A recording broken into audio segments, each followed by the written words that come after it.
నమస్తే అన్న, అందరికీ నమస్కారం. కువైట్ ఎయిర్పోర్ట్లోని టెర్మినల్ 1 మనం చూసుకుంటే ఇరాన్ డ్రోన్ దాడులు చేయడం వల్ల దెబ్బతిందనమాట, నష్టం కూడా వాటిల్లింది.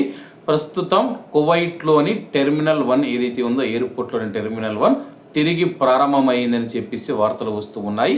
దీనికి సంబంధించి కువైట్ అంతర్జాతీయ విమానాశ్రయంలోని టెర్మినల్ 1 తిరిగి తెరుచుకుంటుందన్న వార్తలు అవాస్తవం అని చెప్పేసి, వాణిజ్య కార్యకలాపాల కోసం ఆ టెర్మినల్ మూసివేసి ఉందని చెప్పేసి కువైట్ విమానయాన శాఖ అధికారులు ధృవీకరించారు.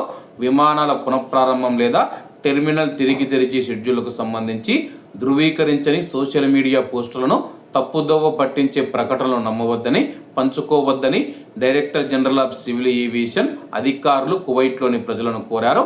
గతంలో ఏర్పడిన అంతరాయాల తర్వాత విమానాశ్రయం క్రమంగా నియంత్రిత పునరుద్ధరణ ప్రక్రియలో భాగంగా పనిచేస్తూ ఉంది. పూర్తి పునరుద్ధరణ పనులు, భద్రతా చర్యలు కొనసాగుతూ ఉండగా కొన్ని టెర్మినల్స్లో పరిమిత విమాన సర్వీసులు నడుస్తూ ఉన్నాయి. విమానాశ్రయం తిరిగి తెరవడం పైన ఏవైనా అధికారిక సమాచారం ధృవీకరించబడిన ప్రభుత్వ మార్గాల ద్వారా మాత్రమే వెల్లడిస్తామని, ప్రయాణికులు ప్రయాణానికి ముందు విమాన సమాచారాన్ని నేరుగా విమానయాన సంస్థలు లేదా అధికారిక విమానాశ్రయ వర్గాలతో నిర్ధారించుకోవాలని చెప్పి అధికారులు నొక్కి చెప్పారు. విమానాశ్రయంలో కార్యకలాపాల మార్పుల గురించి ఆన్లైన్లో తప్పుడు సమాచారం ప్రచారం అవుతూ ఉన్నందున ప్రయాణికులు అప్రమత్తంగా ఉండాలని చెప్పేసి తెలపడం జరిగింది. టెర్మినల్ 1 ఏదైతే ఉందో అది ఓపెన్ చేస్తే కానీ విదేశాల నుంచి వస్తూ ఉన్న విమానాలకైతే టెర్మినల్ 1 అయితే కీలకం అన్నమాట. ప్రస్తుతం టెర్మినల్ 1 మూసివేయడం వల్ల ఇండియా నుంచి వచ్చే విమానాలకు కూడా అనుమతి లభించలేదన్నమాట.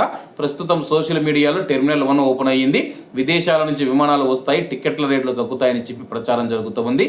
ప్రస్తుతం ఆ యొక్క ప్రచారంలో ఎటువంటి నిజం లేదని చెప్పేసి, సోషల్ మీడియాలో వచ్చే పుకార్లను నమ్మవద్దని చెప్పేసి ప్రజలకు అధికారులు తెలిపారు. కాబట్టి అందరూ బాగుండాలి, అందులో మనం ఉండాలి. అందరికీ నమస్తే అన్న, జై హింద్.